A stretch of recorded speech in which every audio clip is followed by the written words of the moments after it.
Bom, irmãos, chegamos agora ao momento da mensagem, a mensagem que o Senhor trouxe para o nosso coração nesta manhã.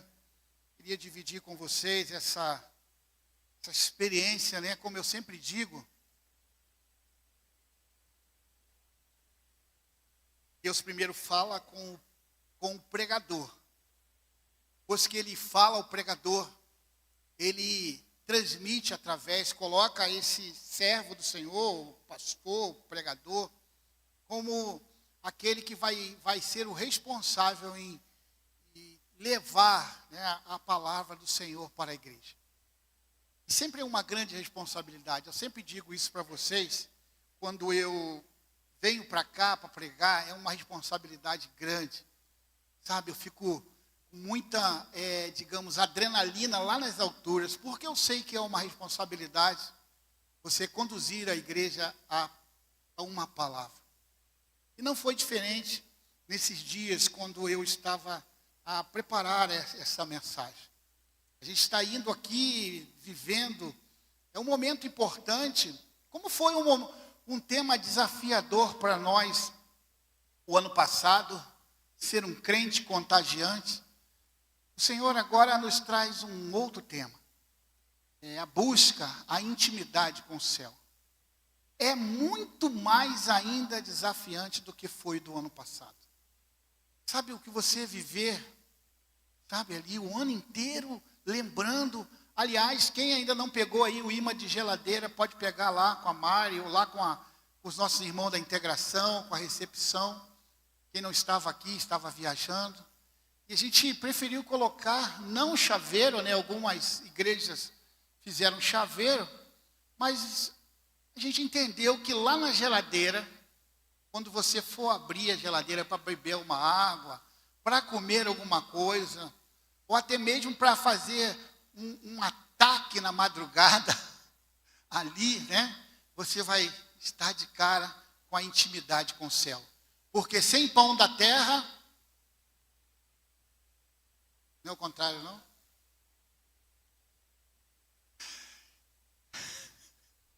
Até eu me confundi. Sem pão do céu, sem pão da terra. O que isso quer dizer? Eu não vou me alimentar, eu não vou comer, não vou beber nada, sem antes buscar esse pão do alto. Então a geladeira é um local estratégico para isso. Eu sei que Deus vai nos conduzir para lugares lindos nesse ano. Deus tem feito tantas coisas, e agora, como eu disse, com esse tema tão desafiador. E eu queria trazer uma mensagem para você, falando algo assim, uma mensagem pastoral, sobre pessoas que elas são autossuficientes, elas acham isso, que elas têm ali uma confiança excessiva, elas se acham que têm todo o poder no céu e na terra. Pessoas que não dependem de pessoas e principalmente de Deus. Segundo o que essas pessoas sentem, elas não precisam de Deus. Sabe, a Bíblia relata algumas quedas. A Bíblia vai trazer para nós exemplos, sabe, de homens de Deus, porque na verdade são homens de Deus, que em um determinado momento se afastaram, falharam e caíram por ter essa autossuficiência, sabe, irmãos? Sabe, ter esse momento de achar que pode sozinho. Eu não sei se está muito alto para vocês aqui. Alto? Se essas pessoas conseguem fazer isso, sem a presença de Deus. E eu anotei aqui alguns exemplos na Bíblia, de homens que caíram, como eu disse, que falharam exatamente por essa razão. A autossuficiência ou a confiança nela mesma, sabe, uma confiança excessiva. Eu anotei aqui que Adão falhou quando, junto com a Eva, entendeu que se comesse o fruto proibido, sabe, essa decisão iria fazer com que ele tivesse o poder de Deus. ser poderoso, ter esse entendimento, ser como Deus. Quando vemos a vida de Abraão, ele tentou resolver um problema da promessa, da descendência de Deus, a ter um filho com Agar. Ele achou que poderia resolver o problema. Quando nós vamos ver a história de Moisés, ele falha quando ele fere a rocha. Ele fere a rocha lá em Meribá, ao invés de ouvir a determinação de Deus, que era somente para falar com a rocha. Quando vemos Davi falhando, quando ele contou o número de guerreiros, ele queria fazer um censo, ele não confiou em Deus, ele estava confiante no número de soldados que ele tinha no seu exército. A autoconfiança nele foi a sua queda exatamente nesse momento. Vemos Salomão, quando ele falha, quando ele deixou de buscar a direção de Deus e confiou na sua sabedoria. Ele confiou na política, casando-se com mulheres estrangeiras. E o que aconteceu? Ele se afastou do Senhor. Em último lugar, a gente vê lá no Novo Testamento exatamente Pedro. Ele falhou quando declarou que jamais negaria a Jesus. Mesmo Jesus dizendo para ele, advertindo ele que ele não poderia fazer isso. Então aqui nós vimos essa relação de homens que falharam, achando que conseguiria com as suas próprias forças, com seus próprios recursos. Querido, se existe algo que nos afasta da presença de Deus com uma facilidade enorme, é a autossuficiência. A autossuficiência nos engana. A autossuficiência nos leva a nos afastar de Deus. Os homens que nós mencionamos mostraram que quando nós vimos na vida dele, através desses breves relatos aqui, que quando eles começaram a confiar nele, deu ruim. Saiu algo fora do controle de Deus.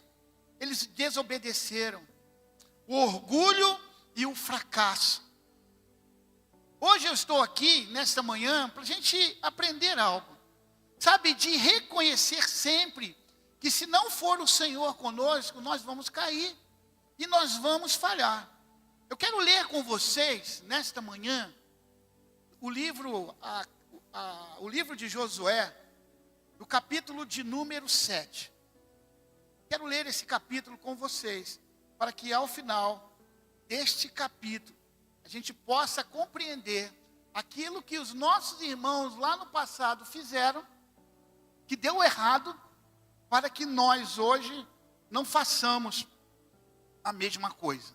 O pecado de Acã e as suas consequências. Mas os israelitas foram infiéis com relação às coisas consagradas. Acã, filho de Carme, filho de Zinri, filho de Zerá, da tribo de Judá, apossou-se de algumas delas, e a ira do Senhor acendeu-se contra Israel. Sucedeu que Josué enviou homens de Jericó a Ai, que fica perto de Bet-Aven, a leste de Betel, e ordenou-lhes: subam, espionem a região. Os homens subiram e espionaram Ai. Quando voltaram a Josué, disseram: não é preciso que todos avancem contra Ai. Envie uns 2 ou 3 mil homens para atacá-la. Não canse todo o exército, pois eles são poucos. Por isso, cerca de 3 mil homens atacaram a cidade. Mas os homens de Ai os puseram em fuga, chegando a matar 36 deles. Eles perseguiram os israelitas, desde a porta da cidade até Sebarim, e os feriram na descida. Diante disso, o povo desanimou-se completamente. Então Josué, com as autoridades de Israel, rasgou as vestes e prostrou-se com o rosto em terra, diante da arca do Senhor, e cobrindo de terra a cabeça, e ali permaneceu até a tarde. Disse então Josué: soberano Senhor, Por que fizeste este povo atravessar o Jordão?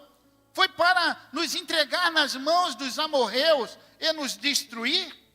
Antes nos contentássemos em continuar do outro lado do Jordão. Que poderei dizer, Senhor, agora que Israel foi derrotado por seus inimigos? Os cananeus e os demais habitantes desta terra saberão disso. Nos cercarão e eliminarão o nosso nome da terra. Que farás então pelo teu grande nome? O Senhor disse a Josué: levante-se, porque você está aí prostrado? Israel pecou, violou a aliança que eu lhe ordenei, apossou-se de coisas consagradas, roubou-as, escondeu-as e colocou junto dos seus bens. Por isso, os israelitas não conseguem resistir aos inimigos. Fogem deles porque se tornaram merecedores da sua destruição. Não estarei mais com vocês, se não destruírem do meio de vocês o que foi consagrado à destruição. Vá, santifique o povo, diga-lhes: santifiquem-se para amanhã, pois assim diz o Senhor, o Deus de Israel: há coisas consagradas à destruição no meio de vocês, ó Israel. Vocês não conseguirão resistir aos seus inimigos enquanto não resistirem, não retirarem. Apressem-te de manhã,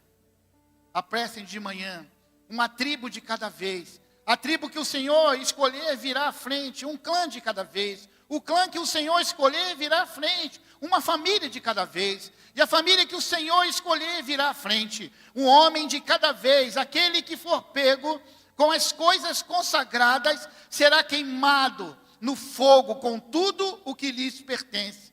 Violou a aliança do Senhor e cometeu loucura em Israel.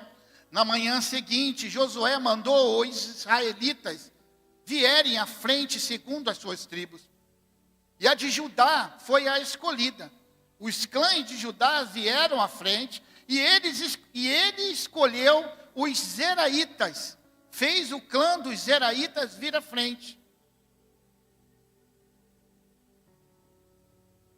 Família por família.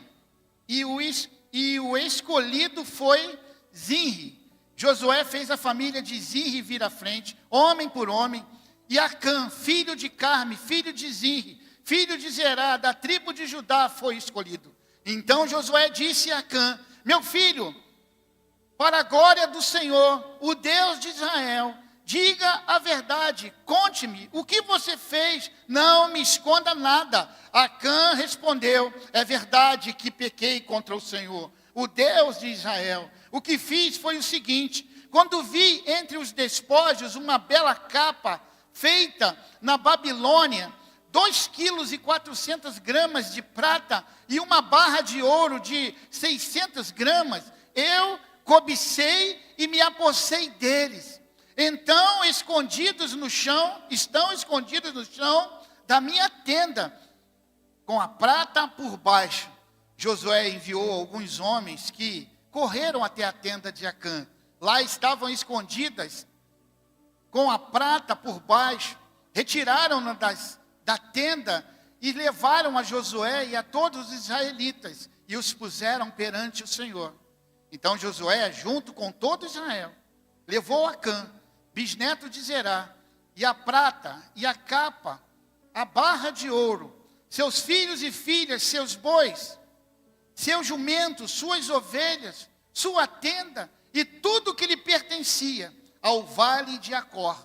Disse Josué: porque você nos causou esta desgraça. Hoje o Senhor lhes causará desgraça.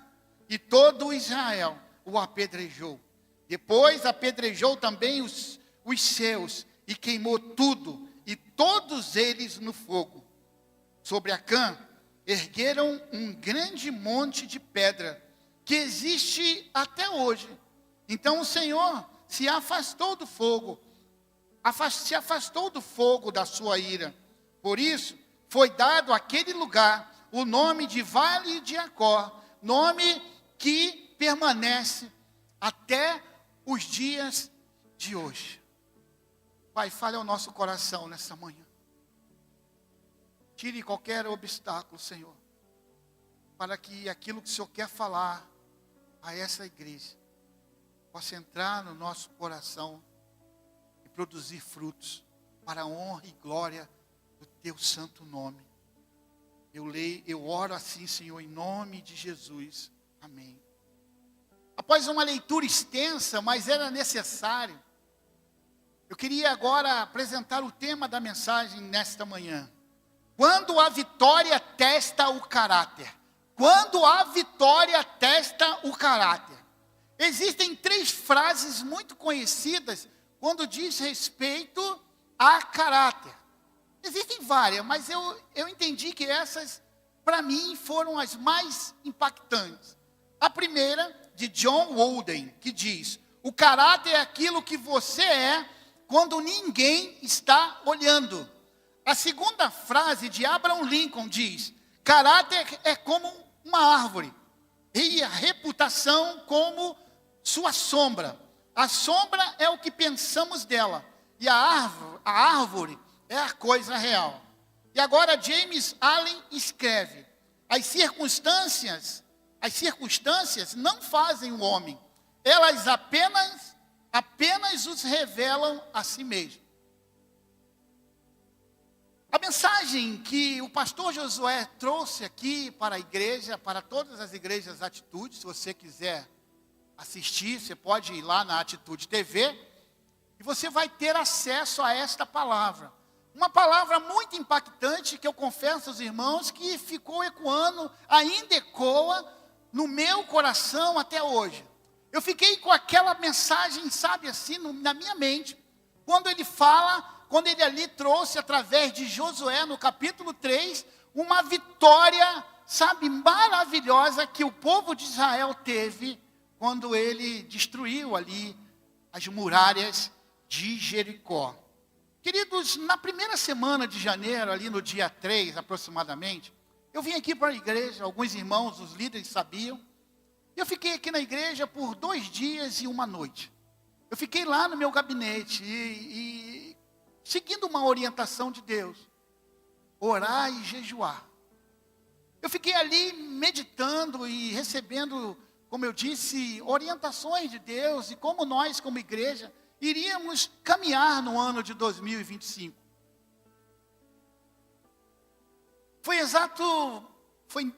exatamente nesse momento que Deus trouxe essa palavra para o meu coração.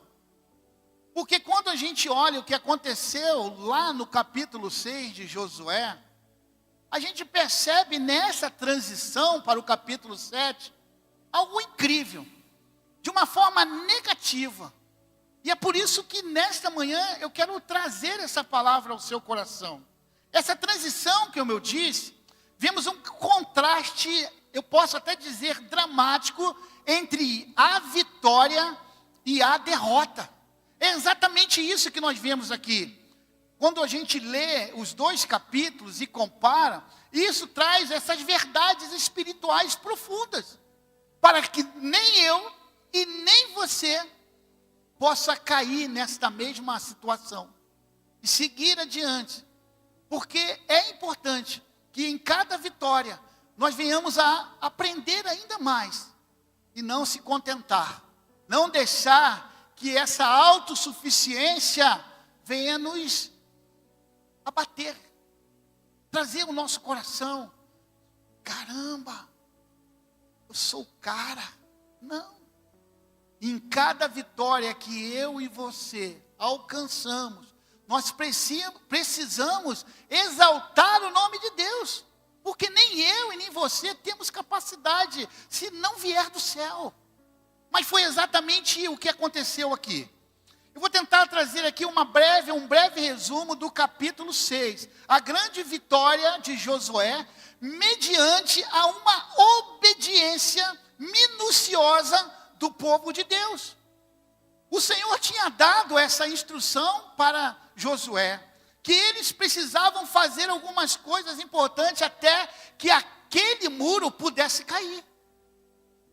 Aos nossos olhares, e para eles, com certeza, poderia ser uma coisa incompreensível. Como é que essa história ficar marchando durante 7 dias? E depois do 7º dia, marchar, circular 7 vezes e depois gritar. Mas eles foram obedientes ao Senhor. E essa obediência minuciosa, nos detalhes, veio a vitória. O povo seguiu essa instrução, como eu disse, com muita precisão.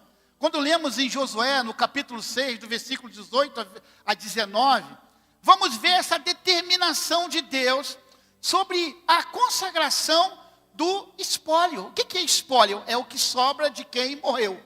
Aquilo é o espólio. As coisas que ficaram. Como que era feito isso? Nesta batalha especificamente, o Senhor tinha dado instruções claras. Olha, o que vocês pegarem ali no acampamento, vocês pegarem na cidade, todo ouro, toda prata, vocês precisam levar para a casa do tesouro, precisam levar para a casa de Deus. Ele deixou essa declaração muito forte. Diante disso, diante daquela instrução que Deus deu sobre aquela muralha cair, ir ao chão, o triunfo de Jericó, é claro, é muito perceptível que foi uma força do céu, não foi uma força humana. Jamais aquilo poderia acontecer por uma força humana. Não tinha cabimento aquilo acontecer.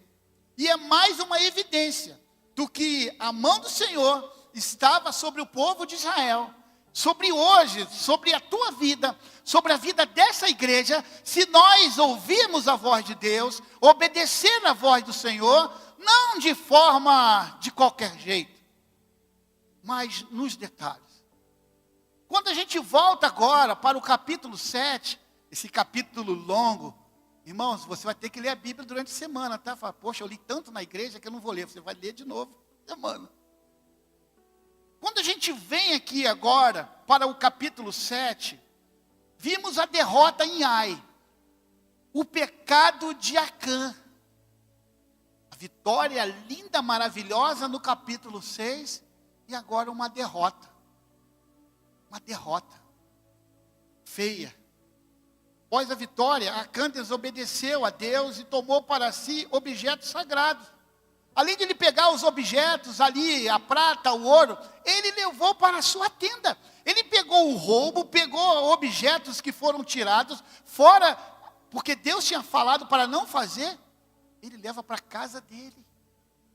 Ele leva para a sua residência. Tenda. Embora fosse um ato individual, irmãos, isso aqui é a primeira coisa que eu gostaria de destacar com vocês nessa manhã. Embora tenha sido um ato individual, foi Acã, ele, somente ele. Deus considerou que os filhos de Israel pecaram, mostrando essa responsabilidade coletiva. Irmãos, esse já é um primeiro ensinamento. Porque às vezes, não, fui eu que pequei. Não, fui eu que falhei. Se você estiver inserido, como todos aqui estamos, em uma família, se vocês estiverem inseridos em uma igreja, se você errar, se você pecar, é como se todos nós aqui nessa igreja pudéssemos sentir, sabe, as consequências do seu erro. Você sabia disso? Exatamente o que está escrito aqui. Acã pecou, Acã falhou, mas o Senhor colocou a responsabilidade em todo o povo de Israel. A autossuficiência do povo de Israel, a gente consegue ver nos versículos 3 a 5. Confiante após a vitória, o povo subestimou o inimigo em Ai. Nós lemos aqui, apenas alguns homens foram. Manda aí uns 2.000 e 3.000 homens, lá é tranquilo. A gente já está cheio, né? Com a nossa moral elevada de uma vitória dessa. Não precisa mandar muitos não, manda uns 2 ou 3.000. Lá, é fácil. Aí foi o erro. Eles teriam que ter enviado a força máxima.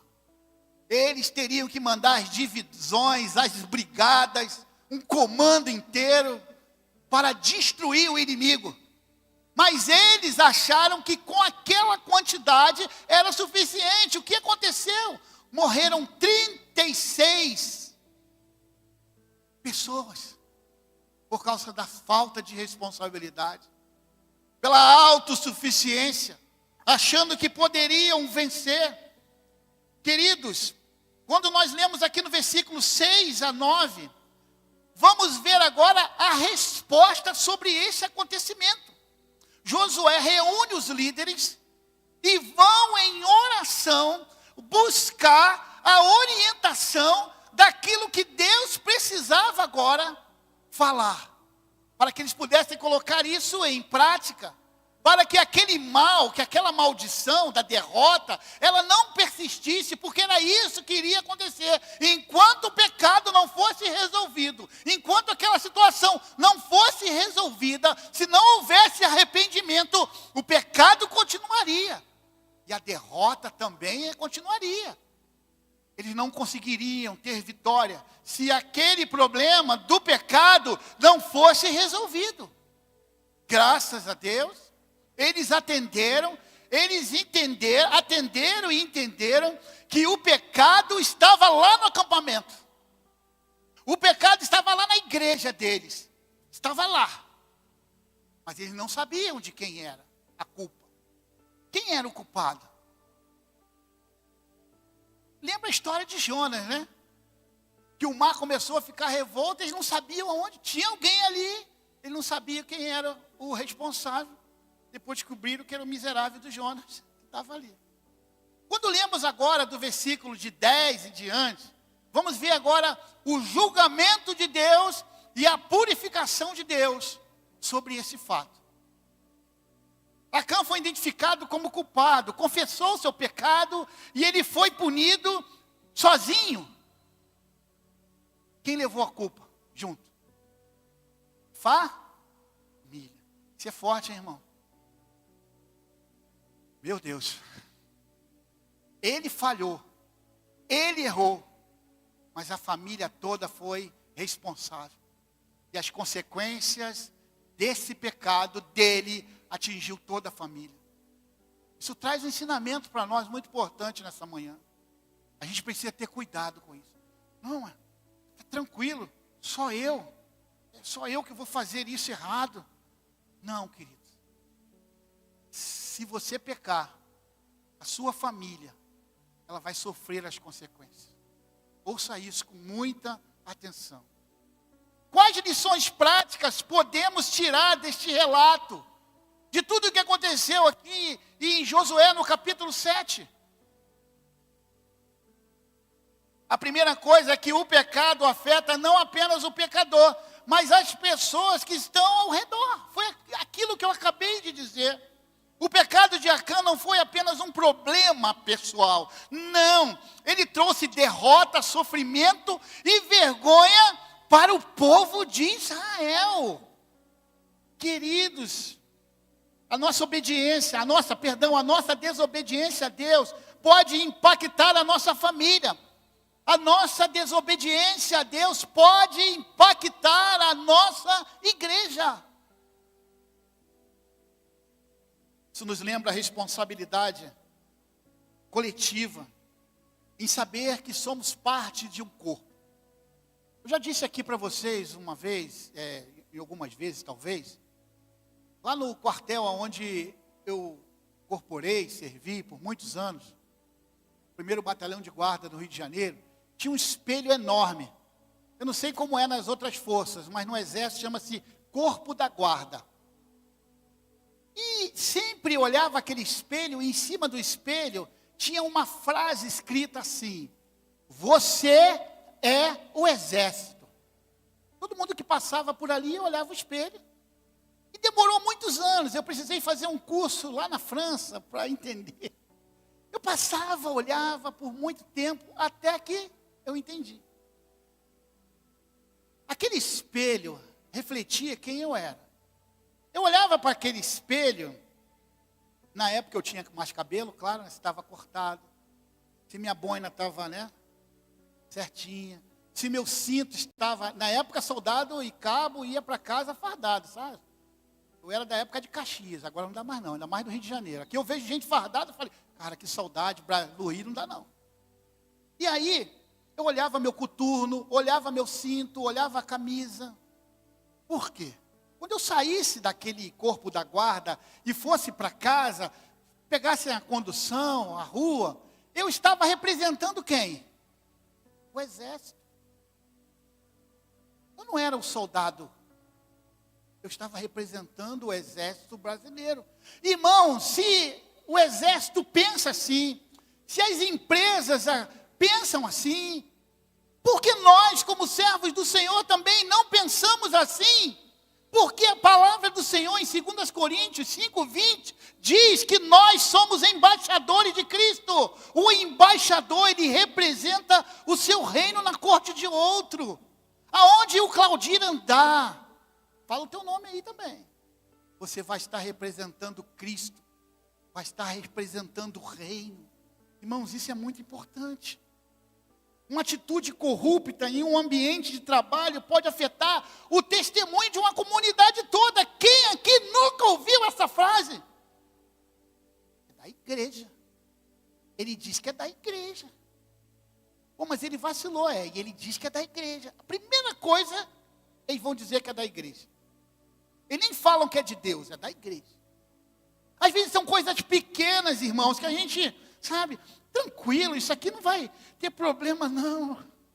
Na maioria das vezes, pensamos que pequenos atos não trarão consequências desastrosas.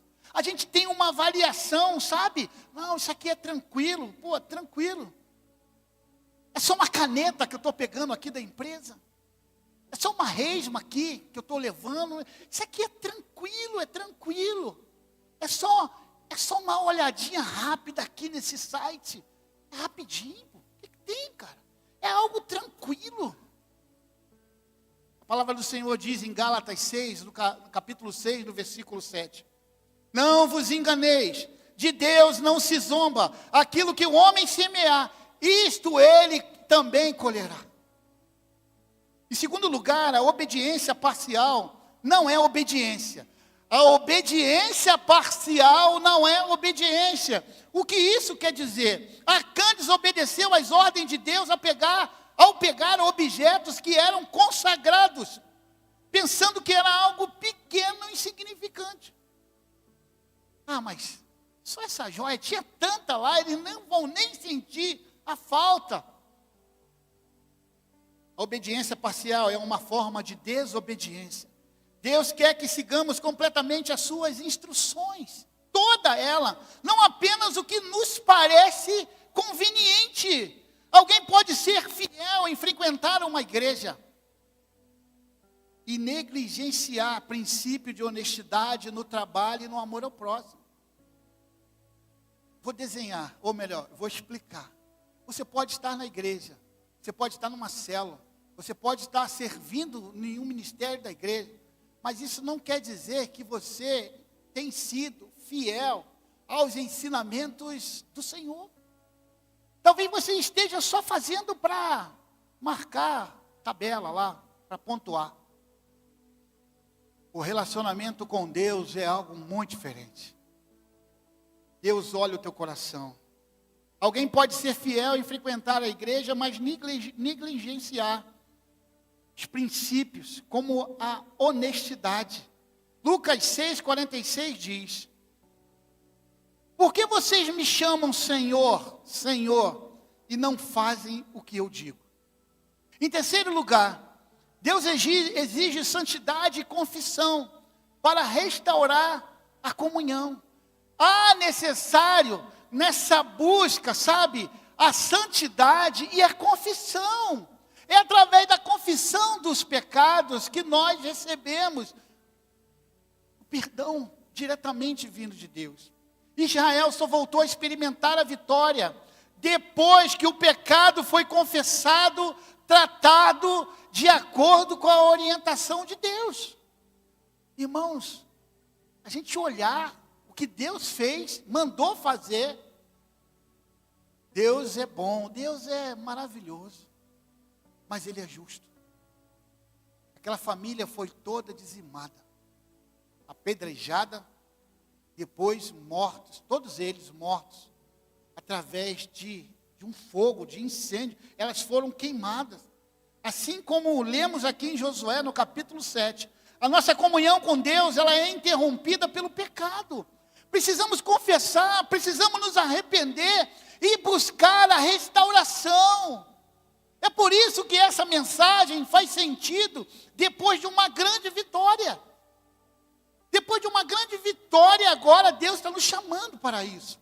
Santidade não é apenas uma recomendação. Não, é melhor, Deus falando, né? É melhor vocês buscar aí, quando der, busque aí a santidade. Mas é uma exigência para aqueles que desejam seguir a Deus. Irmãos, é uma luta. Desde que nós acordamos até a hora de dormir, são vários leões que nós matamos diariamente para manter a santidade. Não é fácil. Quando a gente vê esse pecado, essa falta de união, às vezes dentro de uma igreja, eu louvo ao Senhor, porque eu espero que não temos aqui, nem teremos, sabe, ali um desacordo, uma desavença entre os ministérios, quando as coisas não estão indo bem, quando as coisas não estão andando bem. Pode ter certeza, irmãos, tem um pecado escondido dentro da igreja. Isso é que nós aprendemos aqui. A palavra do Senhor diz em 1 João 1,9: se confessarmos os nossos pecados, Ele é fiel e justo para perdoar os nossos pecados e nos purificar de toda injustiça. Quarto lugar, a vitória veio pela obediência. A vitória em Jericó, como eu disse, foi fruto desta obediência total. A desobediência já em Ai trouxe o que vemos aqui, o fracasso total. Obediência trazendo a vitória. E agora, quando a gente vê a desobediência em Ai, o fracasso, a derrota. Devemos seguir as instruções de Deus fielmente. Fielmente, pastor, naquelas situações grandes, não, em todas. Principalmente nas pequenas. Porque aquilo que para nós é pequeno, para o Senhor não é.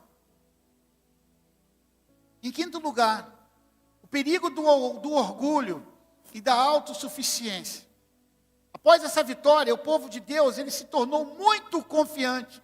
Ele negligenciou a busca na presença de Deus. Eles negociaram isso.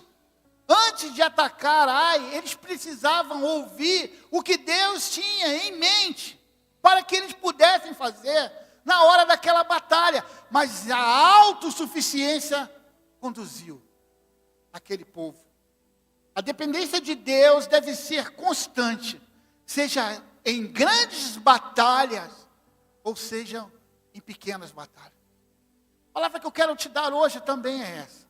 Se você está diante de uma decisão agora, nos próximos dias, próximas semanas, e você pode achar assim, eu não vou nem orar, porque isso aí é tranquilo. Eu quero te dizer, olha ao Senhor, coloque isso aos pés de Deus. E vá adiante sobre a orientação dEle. Em sexto lugar, o pecado atrapalha a bênção de Deus. Um pecado oculto pode ter consequências desastrosas, não apenas para o pecador, como nós falamos, mas para todos que estão à sua volta. Precisamos examinar as nossas vidas continuamente. Precisamos ter sempre em mente se aquilo que nós estamos fazendo, se aquilo que eu estou indo, aonde eu estou indo, o lugar que eu estou frequentando, o grupo que eu estou participando depois da hora do trabalho, o grupo que eu estou no WhatsApp. Se você está no grupo do WhatsApp, cuidado com esse grupo. Esse grupo pode estar fazendo você pecar. Saia agora desse grupo. Saia dessas conversas. Você é um servo, você é uma serva de Deus. Você não pode achar com a sua autossuficiência que você vai estar num ambiente inseguro e vai continuar a viver. Não! Você é fraco. Eu sou fraco. O que eu preciso fazer e você precisa fazer é sair, é correr. Ficar totalmente dependente de Deus. Mas eu preciso tomar uma decisão hoje de fugir dessas coisas. Eu não tenho sozinho, eu não sou autossuficiente. Eu sou, na verdade, totalmente dependente do Senhor. Aleluia! Eu não consigo sozinho. Jamais conseguirei. Em último lugar, Deus é justo. Deus é justo e misericordioso. Deus tratou o pecado com seriedade, mas também restaurou o povo quando o pecado foi confessado e purificado. Que não precisemos, em nome de Jesus, ser apedrejado por Deus. A mão de Deus é pesada. Dá tempo. Dá tempo. Fuja hoje. Não seja autossuficiente. Ele é sempre fiel em nos dar novas oportunidades quando nos voltamos para Ele. Quero resumir agora e encerrar essa mensagem, trazendo como pano de fundo, como foi aqui, nós lemos esses versículos do capítulo 7. Eles nos ensinam que a vida cristã não é apenas feita de grandes vitória, mas também de vigilância e santidade contínua. O mesmo Deus que nos deu a vitória em Jericó, também exige santidade para continuarmos a avançar em nossa missão. Você recebe essa palavra? Obedecer a Deus não é apenas um dever, mas um caminho de bênção e vitória. A desobediência traz consequência, não apenas para nós. Por isso, é essencial buscar uma vida de integridade, buscar uma vida de santidade diante dEle, confessando os nossos pecados e confiando na sua graça para nos restaurar. Ah, pastor, eu queria tanto ouvir uma palavra hoje que eu sou vitorioso. Eu queria ouvir uma palavra assim, ó, você é um vencedor. Você ganhará todas as batalhas. Você vencerá. Você nasceu para vencer. Você não é cauda, você é cabeça. Sim. Mas para sermos isso que eu falei, a gente precisa ter essa consciência que não podemos fazer nada se o Senhor não estiver conosco. Eu queria que essa palavra trouxesse, vamos dizer aqui, um movimento dentro de nós. Porque falar da história de Josué, capítulo 6, é muito lindo. Que palavra poderosa. O povo obediente colocou em prática minuciosamente, em detalhes, e foram vitoriosos. Aleluia! Mas a gente esquece que depois do 6 vem o capítulo 7. E é esse capítulo 7 na minha vida e na sua vida que hoje nós evitaremos. Nós não seguiremos o caminho de Acã. Nós seguiremos a vontade de Deus, a obediência nele, tão somente nele. Porque eu creio que esse ano será um ano de vitória. Mas chegou a um momento onde não dá mais para ficarmos brincando de crente. Deus está nos chamando, nesse tempo, para uma mudança. Deus está nos convidando, hoje, nesse tempo, para vivermos a santidade, fugir do pecado e ter intimidade com o céu. Queria que você ficasse de pé nesse momento e orar pela sua vida. O ministério de louvor está subindo aqui. Queria que você fizesse uma oração.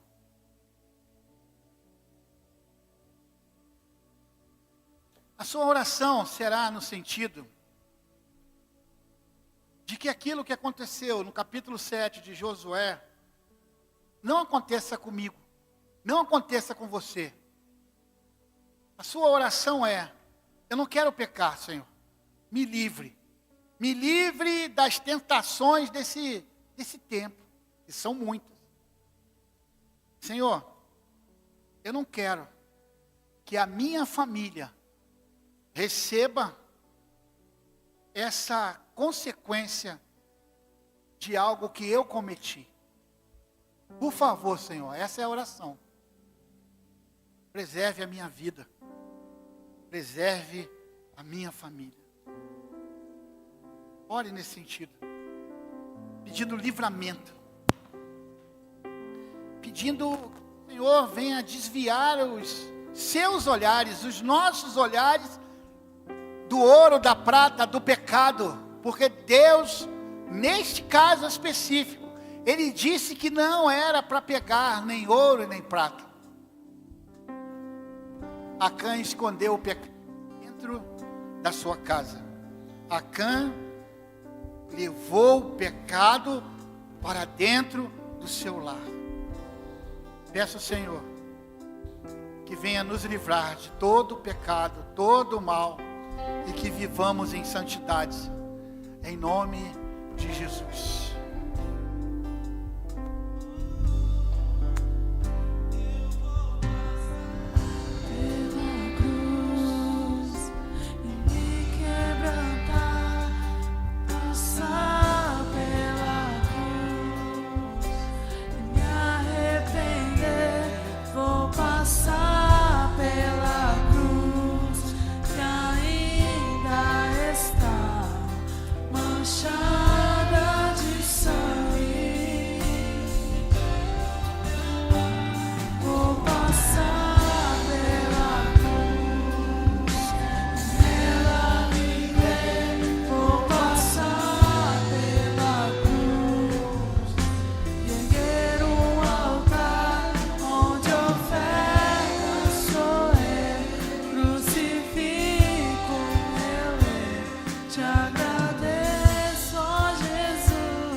Há alguma área na sua vida onde você está sendo chamado a obedecer completamente a Deus hoje? Coloque isso em oração.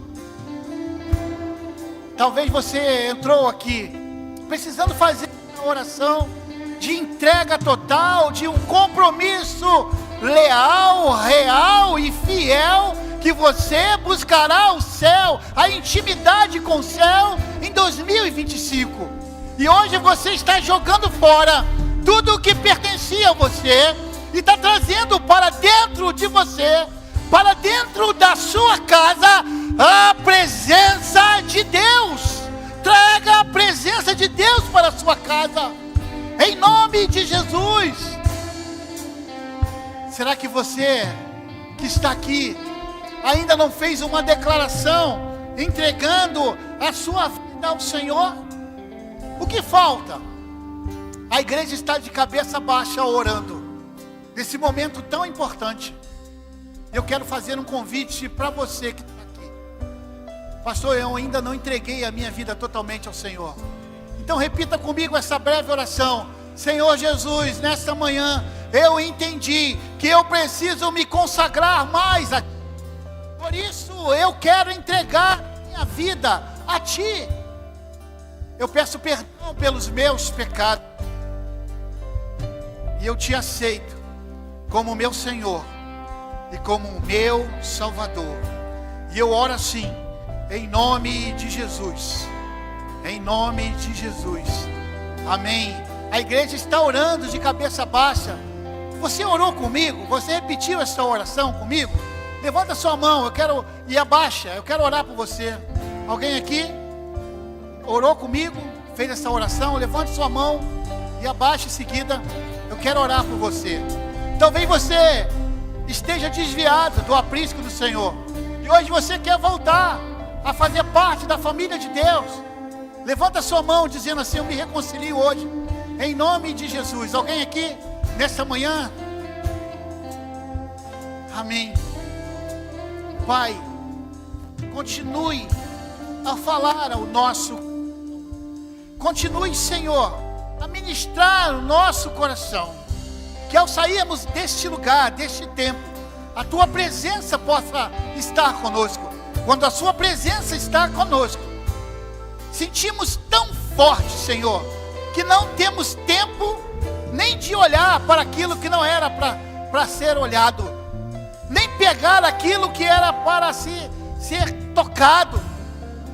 Livra-nos, Senhor, e nos dê vitória nas batalhas, nas grandes batalhas, mas também nas pequenas batalhas, porque em todas elas o Senhor tem que estar conosco.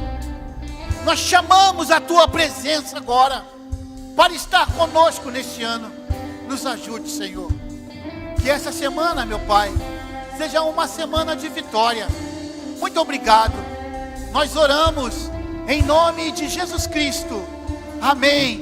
E que a graça e o amor de Deus Pai, as eternas consolações do Espírito Santo, esteja sobre essa igreja e sobre todo o seu povo, espalhado na face da terra, hoje e para todos sempre. A igreja diz: amém, aleluia. Vão em paz, que Deus abençoe.